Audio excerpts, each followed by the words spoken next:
Overview of a cell. इस cell को detail में पढ़ने से पहले हम थोड़ा शॉर्ट में समझेंगे। लास्ट लेक्चर में हमने देखा था कि हमारी जो पूरी बॉडी है वो सेल से बनी हुई है, और आपको याद हो तो सेल थ्योरी में एक लाइन भी थी, cell is a fundamental functional unit of organism.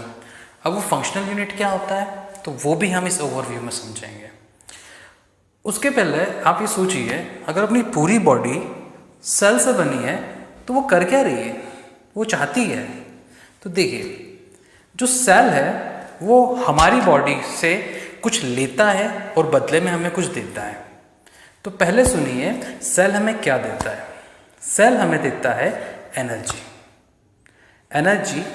Energy मतलब ये है जो मैं अभी आपको पढ़ा रहा हूँ ना, जो हम चलते हैं, फिरते हैं, बोलते हैं, उठते हैं, बैठते हैं, इसके लिए हमारी बॉडी को एनर्जी चाहिए रहती है। और ये कहाँ से आती है? ये आती है सेल से। उसके बाद हमारी बॉडी में ग्रोथ होता है, हमारी बॉडी की इम्यूनिटी होती है, हमारी जो बॉडी का पूरा स्ट्रक्चर है उसको बनाने के लिए हमें ज़रूरत पड़ती है प्रोटीन और लिपिड की। ये भी आता है हमें सेल से। तो मैंने आपको क्या बताया, सेल हमें दो चीज़ें प्रोवाइड करता है, एक एनर्जी और दूसरी प्रोटीन प्लस लिपिड। अब बात ये आती है, चलो ठीक है, सेल हमें सब कुछ दे रहा है, लेकिन सेल हमसे चाहता क्या है? वो हमसे बहुत कुछ चाहता है। मतलब मैं या हम जो खाना खाते हैं ना, हम खाना खुद के लिए नहीं खाते, हम खाना सेल के लिए खाते हैं। जो हम दाल, रोटी, चिकन, मसाला खाते हैं वो फाइनली जाके ग्लूकोज में कन्वर्ट होता है, और वो ग्लूकोज किसको चाहिए? वो चाहिए सेल को। दूसरी बात, हम जो रेस्पिरेशन करते हैं, हम जो सांस ले रहे हैं, जो ऑक्सीजन ले रहे हैं, वो हमारे लिए नहीं है, वो भी सेल के लिए है। सेल को चाहिए ऑक्सीजन, और सेल ही CO2 बनाता है, फिर वो बाहर जाता है। मतलब ये हमारे लंग्स और स्टमक ये सेल के लिए काम कर रहे हैं। सेल के लिए स्टमक, लीवर दोनों मिलकर काम कर उसकी सेवा कर रहे हैं।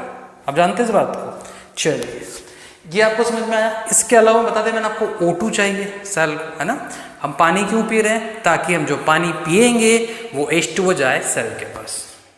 तो यहाँ से समझ में आता है हमें, सेल हमसे एक्चुअली पूरा काम सेल करवा रहा है, ताकि बदले में वो हमें एनर्जी और प्रोटीन और लिपिड दे सके। अब देखिए, अगर आप सिलेबस को देखेंगे लास्ट लेक्चर के, तो उसमें सेल में बहुत सारे पॉइंट्स थे, लेकिन अभी मैं वो सारे पॉइंट डिस्कस नहीं करूँगा। अभी मैं सेल के कुछ इंपॉर्टेंट पार्ट डिस्कस करने वाला हूँ, जैसे कि ribosome, ER, Golgi body, mitochondria और लाइसोसोम। ये जो नाम बताया मैंने आपको, they are the organelles of cell. Organelles मतलब सेल के पार्ट। जैसे हमारी बॉडी है ना, आँख हमारा पार्ट है, ये हाथ मेरी बॉडी के पार्ट है, वैसे ये सेल के पार्ट है। लेकिन इनके अलावा भी बहुत सारे पार्ट होते हैं, वो हम बाद में ना डिटेल में पढ़ेंगे, ठीक है। अब देखिए, सबसे पहले हम स्टार्ट करते हैं यहाँ पे राइबोसोम से।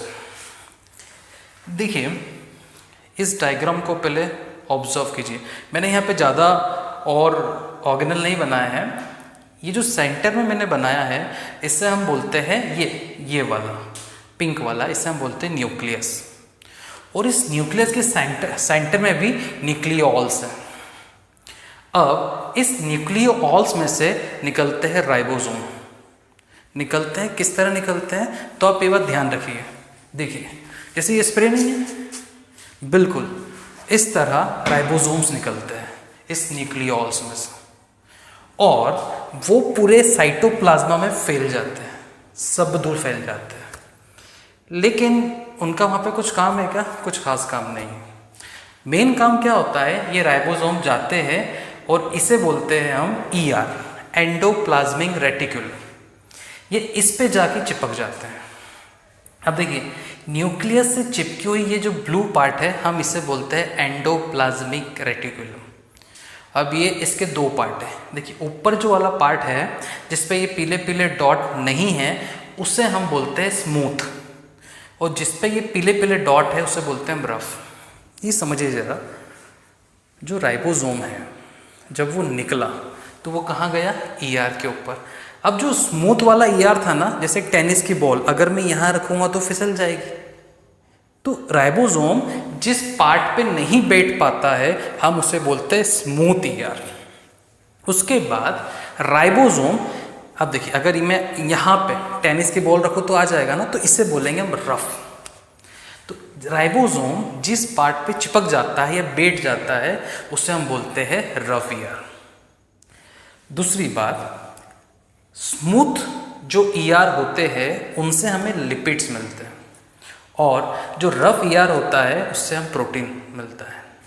अगर आपने नोटिस तो किया होगा कि मैंने यहाँ राइबोसोम्स के नीचे लिखा है कच्चा माल।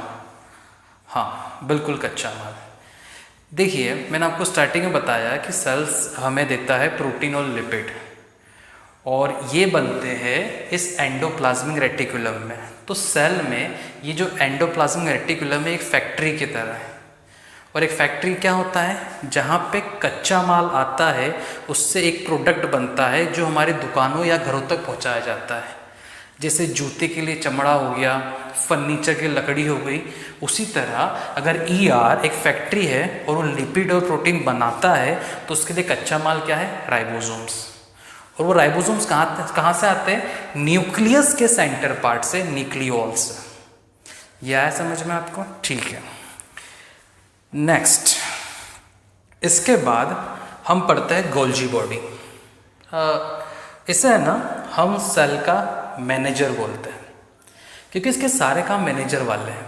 कैसे समझते, देखिए ये फैक्ट्री है, ये कच्चा माल है। अब राइबोसोम तो फैक्ट्री के अंदर आ गए और प्रोटीन और लिपिड्स भी बन गए, लेकिन ये प्रोटीन और लिपिड्स एक्चुअली कुछ नहीं करते हैं। इन पे कार्बोहाइड्रेट का चिपकना या अदर मटेरियल का चिपकना जरूरी होता है। जैसे ये जो प्रोटीन है ये तैयार होके पहुंचते हैं इस गोल्जी बॉडी में।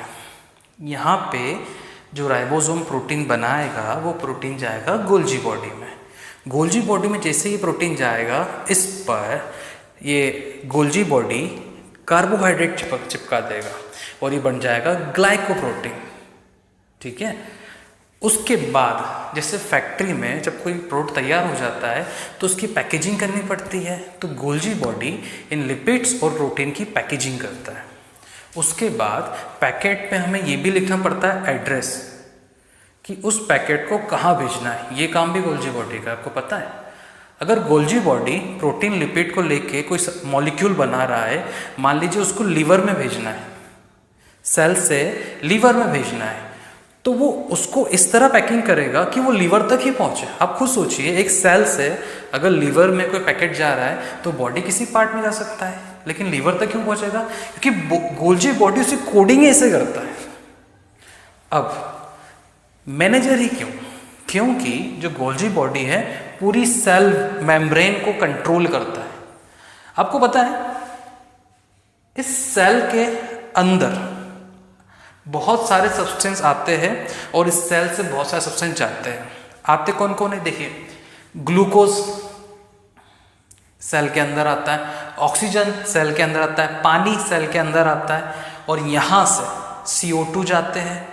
गोल्जी बॉडी जिन सब्सटेंस की पैकेजिंग कर रहा है वो इसके बाहर जाते हैं, लेकिन परमिशन लेके सेल वॉल से। ये सेल वॉल को बोलता है कि इसको आने दे, इसको जाने दे। ये पूरा कंट्रोल सेल मेम्ब्रेन का ये होता है हमारे गोल्जी बॉडी के हाथ में। कौन अंदर आएगा, कौन अंदर बाहर जाएगा। तो पैकेजिंग से लेके, ट्रांसपोर्टेशन से लेके, और कौन आएगा कौन जाएगा, ये सारे काम देखता है हमारा गोल्जी बॉडी, ठीक है। अब गोल्जी बॉडी के बाद हम समझते हैं माइटोकॉन्ड्रिया। देखिए मैंने माइटोकॉन्ड्रिया के नीचे यहाँ लिखा है किचन लिखा है। किचन क्यों, तो हमने स्टार्टिंग में बोला था कि सेल हमें प्रोटीन और लिपिड देता है, तो वो तो हमें गोल्जी बॉडी ने बना के दे दी, लेकिन फिर एनर्जी कहाँ से आ रही है, तो एनर्जी आती है माइटोकॉन्ड्रिया से। हमारी बॉडी में जो एनर्जी बनती है वो हमें देता है माइटोकॉन्ड्रिया। अब मेन बात ये है कि मैंने यहाँ पे किचन क्यों लेगा, तो देखिए हमारे घरों में क्या होता है, हम जो खाना खाते हैं घर में वही तो हमारे लिए एनर्जी है ना। अगर मैं बोलूँ हमारे घर में से एनर्जी कहाँ से मिलती है हमें, तो आप बोलोगे सर किचन में से। बिल्कुल। अच्छा, वो एनर्जी किस फॉर्म में होती है? वो एनर्जी फूड फॉर्म में होती है। और खाना बनाने के लिए आपको क्या क्या चाहिए? खाना बनाने के लिए पहले आपको सब्जी चाहिए, फिर उसको पकाने के लिए गैस चाहिए। उसी तरह माइटोकॉन्ड्रिया को भी पहले जो हम दाल रोटी चावल खाते हैं जो ग्लूकोज में कन्वर्ट हो जाता है वो चाहिए, और फिर उसको गैस भी चाहिए, वो चाहिए ऑक्सीजन। अगर इसको ऑक्सीजन नहीं दोगे तो ये एनर्जी नहीं बनाएगा। सेम जो किचन में कंसेप्ट है, आपको कच्चा माल भी चाहिए और फिर गैस भी चाहिए, तब जाके आपका खाना तैयार होगा, मतलब एनर्जी तैयार होगी। इसीलिए हम माइटोकॉन्ड्रिया को किचन बोलते हैं। लास्ट आता है हमारा लाइसोसोम, जिसको मैंने लिखा है नगर निगम। देखिए हमारी शहर की जो नगर निगम है उसका क्या काम है? सफाई रखना, स्वच्छ रखना। तो देखिए अब सेल जब इतने सारे काम कर रहा है, एनर्जी बना रहा है, पैकेजिंग बना रहा है, राइबोसोम पूरे साइटोप्लाज्म इधर उधर घूम रहे हैं, तो ये इसकी सफाई रखता है। जैसे मान लो गोल्जी बॉडी ने कुछ पैकेट बनाया, वो पैकेजिंग ठीक से नहीं हुई, वो पैकेट इधर उधर फालतू घूम रहा है, तो लाइसोसोम जाएगा और उसको अपने अंदर ले लेगा। एक्चुअली लाइसोसोम के अंदर एक एंजाइम भरा रहता है जो किसी को भी अपने अंदर लेके ख़त्म कर देता है। ठीक है, कोई भी राइबोसोम हो गया, कोई भी पैकेट हो गया, ये पूरा घूमता रहता सब दूर। कोई भी फालतू चीज़ दिखेगी इसको बोलेगा इधर तेरा कोई सेल में काम है क्या? उसने बोला नहीं, तोड़ता आ जा अंदर आ जा। मतलब पूरा साफ सफाई का मेंटेनेंस होता है हमारे लाइसोसोम के हाथ में। तो यहाँ से हमने एक सेल का बहुत बेसिक आइडिया लिया। एक्चुअली बेसिक क्या, बड़ा ही इंपॉर्टेंट आइडिया लिया हमने। अब हम इसकी डिटेलिंग करें तो आपको बड़ा मज़ा आएगा। ठीक है।